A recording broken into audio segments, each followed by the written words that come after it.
முதலமைச்சரை சந்தித்த செல்வ பெருந்தகைட்ட கேட்டிருக்காரு முதலமைச்சர், என்ன முடிவில் இருக்காங்க அவங்க அகில இந்திய தலைமை அப்படின்னா, இல்லை ஆட்சி அதிகாரத்தில் பங்கு, சீட்டும் கொஞ்சம் அதிகமாக அப்படிங்கிற மாதிரியான சில விஷயங்களை தேசிய தலைமை வந்து ஸ்ட்ராங்காக இருக்கிறதுனால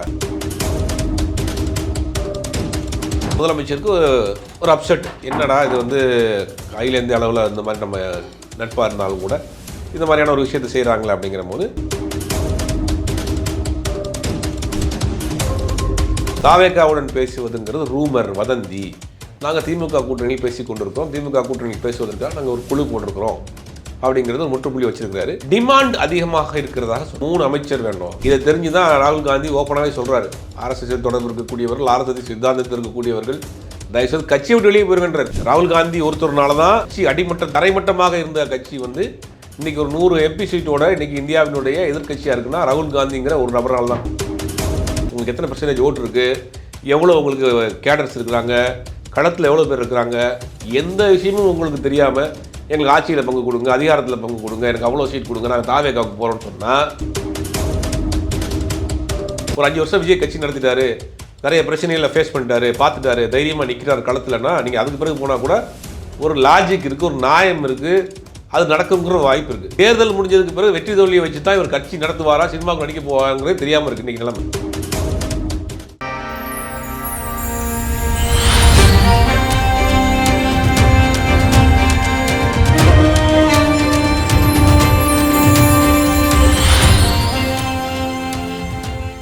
நேயர்களுக்கு வணக்கம். இன்று நம்மோடு நேர்காணல் பேசுவதற்காக பத்திரிகையாளர் திரு சுபேர் அவர்கள் நம்மோடு இருந்திருக்கிறார். வாருங்கள் அவரோடு பேசலாம். சார் வணக்கம். சார் வணக்கம். திமுக காங்கிரஸ் கூட்டணிக்குள்ள, குறிப்பாக சொல்ல போனால் காங்கிரஸ் கட்சிக்குள்ளேயே ஒரு குழப்பம் ஏற்படுத்தக்கூடிய சூழல் தான் இப்போதைக்கு நிலவிட்டு வருது அப்படிங்கிறது நம்மளால் பார்க்க முடியுது. இந்த நிலையில கிரீஷ் ஜோடங்கர் அப்படிங்கிறவர் வந்து இந்த காங்கிரஸ் கட்சிக்குள்ள நடக்கக்கூடிய இந்த குழப்பங்களுக்குள்ள ஒரு முற்றுப்புள்ளி வைக்கும்படியாக திமுக கூட்டணியில் தொடருவோம் அப்படிங்கிற மாதிரி சொல்லியிருந்திருக்கிறாங்க.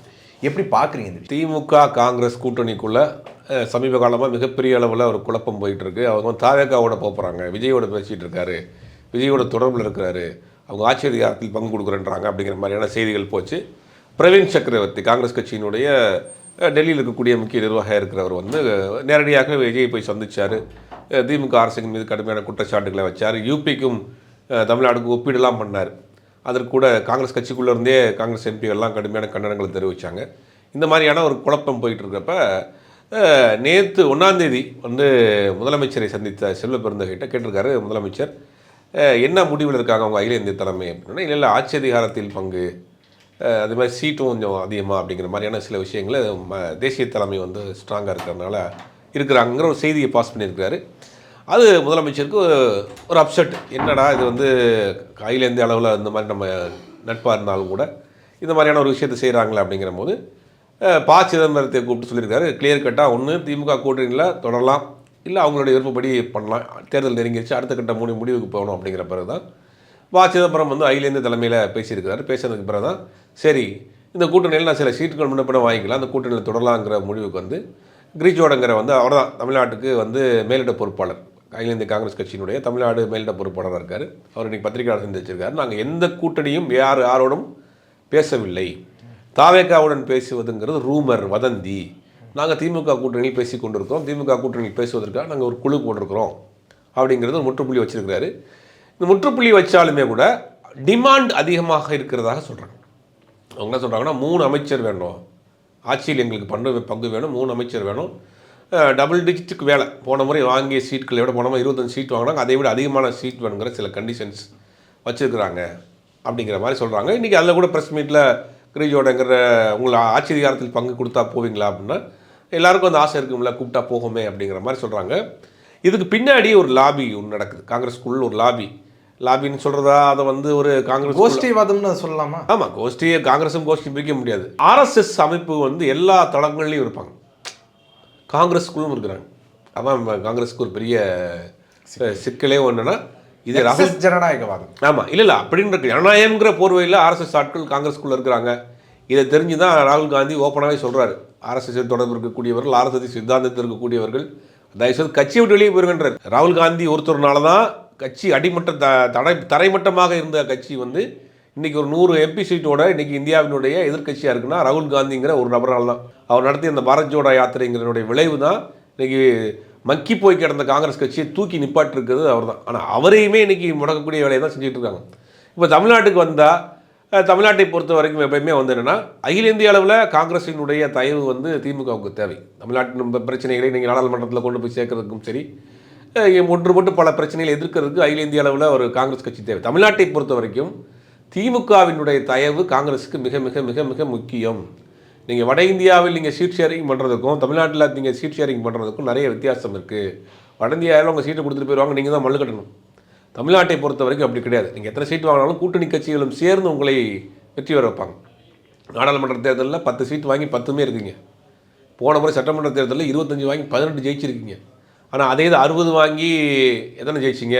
பீகாரில் 4-3 ஜெயிச்சிருக்கீங்க. அப்போ கூட்டணி கட்சிகளையும் சரிசமமாக நடத்தக்கூடிய விஷயமாக நம்ம பார்க்கணும். ரெண்டாவது, கொள்கை ரீதியாக இங்கே ஒரு கூட்டணி இருக்குது. கம்யூனிஸ்டுகள் இருக்காங்க, பொது உடைமை கட்சிகள் இருக்குது, காங்கிரஸ் கட்சி இருக்குது, விடுதலை சிறுத்தைகள் கட்சி இருக்குது.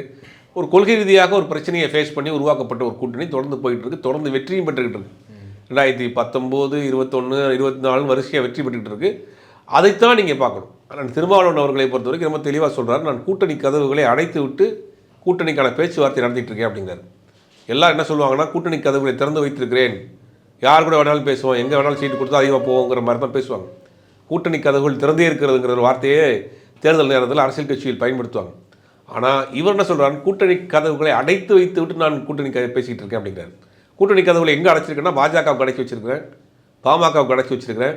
பாஜக பாமகவோட கூட்டணி வச்சிருக்கக்கூடிய கட்சிகளோட பேசுவதற்காக கூட்டணியை நான் அடைச்சிட்டேன், அந்த பக்கம்லாம் சுற்றி அடைச்சிட்டேன். எனக்கு இருக்கிறது வந்து திமுக கூட்டணி தான்.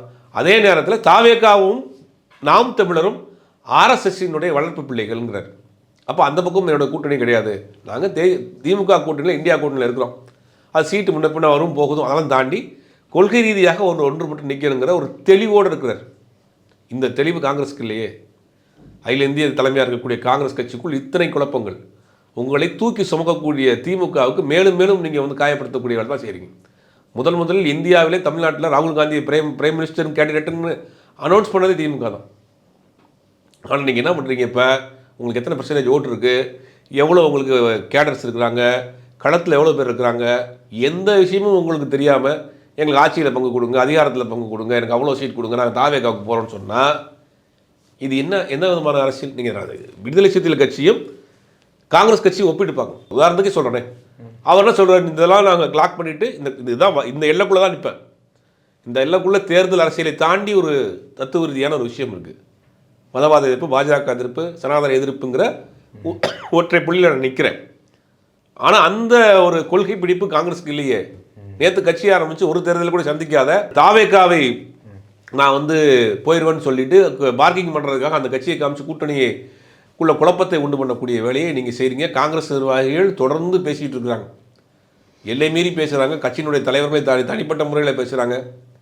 இந்த தெளிவு காங்கிரஸ் கட்சிக்கு இல்லை. இதனால்தான் காங்கிரஸ் கட்சி பல மாநிலங்களில் ஆண்ட கட்சி இன்றைக்கி சுருங்கி போய் 2-3 மாநிலங்களில் தான் இருக்குது.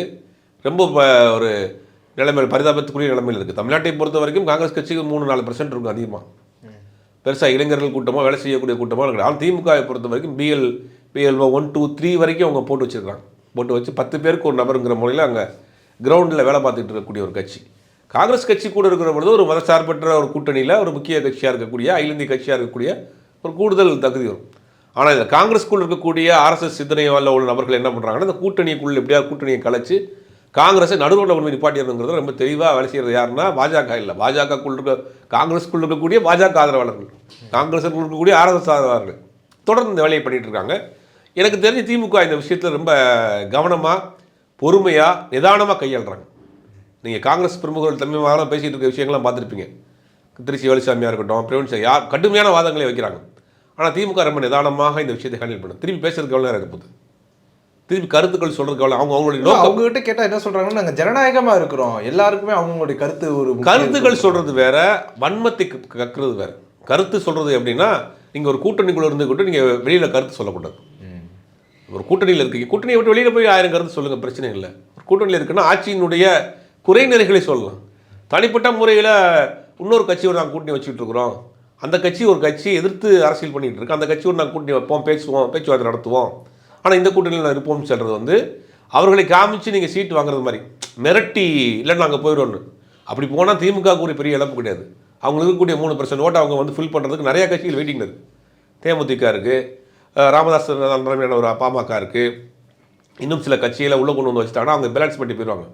காங்கிரஸினுடைய நிலைமை ஒன்றும் நிரூபிக்கப்படாத ஒரு கட்சி, தேர்தலை சந்திக்காத ஒரு கட்சி, அரசியல் அனுபவம் இல்லாத ஒரு கட்சி. அதை நம்பி நீங்கள் போய் மண் குதிரையை நம்பி ஆற்றுல இறங்கி போக போகிறீங்களா? அப்போ உங்களுடைய நோக்கம் என்ன? ஒரு 5 வருஷம் விஜய் கட்சி நடத்திட்டாரு, நிறைய பிரச்சனைகளை ஃபேஸ் பண்ணிட்டாரு, பார்த்துட்டாரு, தைரியமாக நிற்கிறார் களத்தில்னா நீங்கள் அதுக்கு பிறகு போனால் கூட ஒரு லாஜிக் இருக்குது, ஒரு நியாயம் இருக்குது, அது நடக்குங்கிற வாய்ப்பு இருக்குது. தேர்தல் முடிஞ்சதுக்கு பிறகு வெற்றி தோல்வியை வச்சு தான் இவர் கட்சி நடத்துவாரா, சினிமாவுக்கு நடிக்க போவாங்கிறதே தெரியாமல் இருக்குது இன்றைக்கி நிலைமை. அப்படி இருக்கிறப்ப நீங்கள் அதை நம்பி போகணும், ஒரு கூட்டணியை உடைச்சிட்டு போகணும், அகில இந்தியாவில் இருக்கக்கூடிய கூட்டணியை உடைச்சிட்டு போகணும்னு நினைக்கிறப்ப இதனுடைய உள்நோக்கம் என்ன? இப்போ மறைமுகமாக விஜய்க்கு நீங்கள் தான் வேலை பார்க்குறீங்க, சப்போர்ட் பண்ணுறீங்கிற மாதிரிலாம் செய்திகள் சொல்கிறாங்க. இது எல்லாமே திமுகவுக்கு ஒரு பெரிய ஒரு ஒரு ஒரு சிக்கலை கொடுத்துருக்கு, மனவேதனையை கொடுத்துருக்கு. இப்போ ஒரு முடிவு கொண்டாங்க, நீங்கள் இருக்கிறதா தான் இருங்க, இல்லைனா போங்க அப்படின்னு சொன்னதுக்கு பிறகு தான் அகில இந்திய தலைமை இங்கே வந்து நாங்கள் இந்த கூட்டணியில் இருக்கிறோம் தொடர்றோங்கிற ஒரு இந்த வதந்திகளுக்கு, சலசலப்புக்கு, இந்த குழப்பங்களுக்கு இன்றைக்கி ஒரு முற்றுப்புள்ளி வச்சிருக்கிறாரு. முற்றுப்புள்ளி வைத்தாலும் கூட அவர் சொல்கிற விஷயம் என்னென்னா ஒரு முற்றுப்புள்ளி இல்லை, அது ஒரு கமா போட்டிருக்கிறாரு. தொடருங்கிற மாதிரியான விஷயங்கள் தொடர்ந்து போயிட்டு இருக்கு. அது தொடரும்னா எதை மீன் பண்ணுறாங்க? அவங்க ஆட்சி அதிகாரத்தில் பங்கு தான் அவங்களுடைய நோக்கமாக இருக்குது. எங்களுக்கு ஓகே ஆனால் அப்படிங்கிற மாதிரி இன்னைக்கு அது இருக்கு. அடுத்தடுத்து மூவ் எப்படி ஆக போகுதுங்கிறது தெரியல. இதில் பார்த்தீங்கன்னா டெல்லியில் பொறுத்த வரைக்கும் 2 தரப்பாக இருக்கின்றாங்க. நம்ம மல்லிகார்ஜுன கார்கேயை பொறுத்த வரைக்கும் திமுக கூட்டணி தான் சரியாக இருக்கும், தொடர்ந்து வெற்றி பெற்றுட்டு இருக்கிறோம். ஏன்னா மல்லிகார்ஜுன கார்கேயை பொறுத்த வரைக்கும் அவர் சவுத் இந்தியன் பொலிட்டிஷியன். அவர் கர்நாடக மாநிலத்தை சேர்ந்தவர், கர்நாடகத்தில் பல முறை பதவிகளில் இருந்தவர். அப்போ இந்த அரசியல் அவருக்கு தெரியுது, இந்த கள அரசியல் தெரியுது. பக்கத்தில் இருக்கக்கூடிய மாநிலமாக இருக்கக்கூடிய கர்நாடகத்துலேருந்து தமிழ்நாட்டுக்கு வர்றப்ப தமிழ்நாட்டினுடைய கள நிலவரம், தமிழ்நாட்டினுடைய அரசியல், தமிழ்நாட்டில் காங்கிரஸ் கட்சியினுடைய நிலைமை என்ன, கிரவுண்ட் ரியாலிட்டி என்னங்கிறது தெரியுது. அப்போ அந்த கூட்டணியில் இருக்கிறதா சரியான தீர்வாக இருக்குன்னு அவர் நினைக்கிறார். ஆனால் இதுக்குள்ளே உள்ள ஒரு அரசியல் பண்ணக்கூடியவர்கள் ராகுல் காந்தி வரைக்கும் வச்சு பண்ணுறாங்க. இது தென் மாவட்டத்தை சேர்ந்த ஒரு காங்கிரஸ் எம்பி தான் இந்த வேலை செய்கிறாரு. முக்கியமாக அவருடைய தலைமையில் ஒரு பெரிய சொல்கிறீங்க? இல்லை அவர் இல்லை, வேற ஒரு எம்பி. அவர் நீங்கள் அந்த எம்பி அதிகப்படாத ஒரு நபர் உள்ள ஒரு எம்பி. அவர் பேர் வேண்டாம். அவருக்கு வேற ஒரு அஜெண்டா இருக்குது. அவருக்கு வேற ஒரு அஜெண்டா பேஸில் அவர் பண்ணிட்டு இருக்கிறாரு. அவர் தான் ராகுல் காந்தியும் விஜயும் பேச வைக்கிறதுக்காக பல்வேறு லிங்க்கில் அவர் முயற்சி பண்ணிட்டு இருக்கிறாங்க தொடர்ந்து. இதெல்லாம் போயிட்டு இருக்கு வச்சுங்களேன். ஆனால் இதை வந்து ராகுல் காந்தி ஏன் அனுமதிக்கிறார், ஏன் அமைதி காக்கிறார்? ஒன்றும் கூட்டணியில் இருக்கணும், கூட்டணி வெளியே போயிடணும். கூட்டணிக்குள் இருந்துக்கிட்டு ஒரு கூட்டணி விமர்சனம் பண்ணுறதுங்கிறது வந்து ஒரு குடும்பத்தில் இருந்துட்டு குடும்ப சண்டையை வெளியே வந்து போடக்கூடாது. அது வந்து அந்த குடும்பத்துக்கு நல்லது கிடையாது. அப்போ நீங்கள் இந்த கூட்டணியில் தொடரணுமா வேணாமாங்கிற முடிவை திமுக வந்து ஒரு கட்டத்துக்கு மேலே எடுத்துடலாம் அப்படின்னு வந்ததுக்கு பிறகு தான் இப்போ இந்த பேச்சுவார்த்தை இன்னைக்கு பத்திரிகையாளர் சந்திப்பு நடந்திருக்கு. இது அடுத்த கட்டம் எப்படி போகுதுன்னு பார்ப்போம். இன்னொன்று, ஜோதிமணி அவர்கள் வந்து ஒரு அதிருப்தியை தெரிவிச்சிருக்கிறாங்க. சரி, இப்போ காங்கிரசினுடைய எம்பியா இருக்கக்கூடிய திருமதி ஜோதிமணி அவர்கள் வந்து ஒரு முரண்பாடை முன் வச்சிருக்கிறாங்க. அதுவும் பொதுவெளியில் ட்விட்டர்லேயே தலைமை மேலே ஒரு அதிருப்தியை வச்சிருக்கிறாங்க. இந்த மாதிரி ஒரு எம்பியா இருக்கக்கூடிய என்னையவே வந்துட்டு தேர்தல் பட்டியலை வாங்கக்கூடாதுன்னு சொல்லி தடுத்து வச்சிருக்கிறாங்க. இதெல்லாம் என்ன தலைமை அப்படின்னு சொல்லி அவங்களே அதிருப்தி தெரிவிச்சிருக்காங்க. எப்படி பார்க்குறீங்க? இல்லை, காங்கிரஸ் கட்சியை பொறுத்த வரைக்கும் இந்த கோஷ்டி பூசல், கோஷ்டி சண்டைங்கிறது ரெகுலராக இருக்கும். காங்கிரஸ் கட்சியில் இருக்கக்கூடிய நிர்வாகிகள் இருக்காங்க, ஆயிரக்கணக்கான ஒரு நிர்வாகிகள்லாம் கூப்பிட்டு கேட்டிங்கன்னா அவருக்கு தலைமைக்கு தெரியுமாங்கிறது தெரியாது. அவர் ஒரு மொழியில் இருப்பார். அப்போ காங்கிரஸ் கட்சியை பொறுத்த வரைக்கும் எந்த தலைவர் வராரோ என்ன நடக்கும் அப்படின்னா, ஒரு கட்சியில் வந்து ஒரு பிரான்ச் ஆஃபீஸ் மாதிரி தான். அது ஒரு மேனேஜர் ஒரு கம்பெனிக்கு வந்தோடனே அவர் சார்ந்த ஆட்களை வேலைக்கு போட்டுருவார். அதே மாதிரி தான் காங்கிரஸ். திருநாவுக்கரசு இருக்காரா, திருநாவுக்கரசு ஒரு 50 பேர் பதவி போடுவார். திருநாவுக்கரசு போன பிறகு என்ன பண்ணுவார்னா அந்த ஆட்கள்லாம் சைலண்ட் ஆயிடுவாங்க. அடுத்து ஒரு தலைவர் வராரா, அந்த தலைவர் அவருக்கு சம்மந்தப்பட்ட ஆட்கள்லாம் போடுவாங்க. அவர் இதுக்கு முன்னாடி இருக்க ஆள் டம்மி ஆயிடுவாங்க. இது தொடர்ந்து காங்கிரஸ் கட்சிகள் நடந்துக்கிட்டே இருக்குது. இப்போ என்ன நடக்குது அப்படின்னா, இப்போ ஜோதிமணியை பொறுத்த வரைக்கும் அகில இந்திய தலைமையில் அவங்க ஒரு தொடர்பில் இருக்கிறாங்க. 2வது முறையாக நாடாளுமன்ற உறுப்பினராக இருக்காங்க. அந்த 2வது முறை நாடாளுமன்ற உறுப்பினராக இருக்கிறதுக்கு முக்கிய காரணம் திமுகங்கிறது ஒரு முக்கிய பங்கு. ஏன்னா கரூர் மாதிரியான ஒரு கொங்கு பெல்ட்டில் ஜெயிக்கிறாங்க காங்கிரஸில். அப்படிங்கும் போது அங்கே திமுகவினுடைய உழைப்பு, செந்தில் பாலாஜியினுடைய உழைப்பு, அங்கே பெரிய உழைப்பு ஜெயிச்சு வந்திருக்கிறாங்க. அப்போ இவங்களுக்குள்ளே இருக்கக்கூடிய அந்த கட்சி பிரச்சனையை பொது வழியில் சமூக வலைத்தளங்களில் விவாதிக்கிறது என்பது ஆரோக்கியமானது கிடையாது. நீங்கள் நாளை காலையில் சோனியா காந்தி அப்பாயின்மெண்ட் வாங்குறது ஜோதிமணிக்கு பெரிய விஷயம் கிடையாது. ராகுல் காந்தியை பார்க்குறது ஜோதிமணிக்கு பெரிய விஷயம் கிடையாது. ஏன்னா நாடாளுமன்ற உறுப்பினர் இருக்காங்க, நாடாளுமன்றத்துக்கு வர்றாங்க. அப்படி இருக்கப்ப அப்படிப்பட்ட ஆள் வந்து பொது வழியில் விவாதிக்கிறது கட்சியை பலகீனப்படுத்தும். இதுதான் வந்து அந்த கட்சியில் இருக்கக்கூடிய ஒரு கட்டுப்பாடு இல்லாத ஒரு விஷயம். இது வேறு கட்சியாக தான் ஒழுங்கு நடவடிக்கை எடுத்திருப்பாங்க. கட்சி விஷயத்தையே வெளியில் பேசுறீங்க. திமுகவோ காங்கிரஸோ திமுகவோ அதிமுகவோ மற்ற கட்சியில் இந்த மாதிரியான விமர்சனங்கள் வந்து அவங்க நடவடிக்கை எடுத்திருப்பாங்க.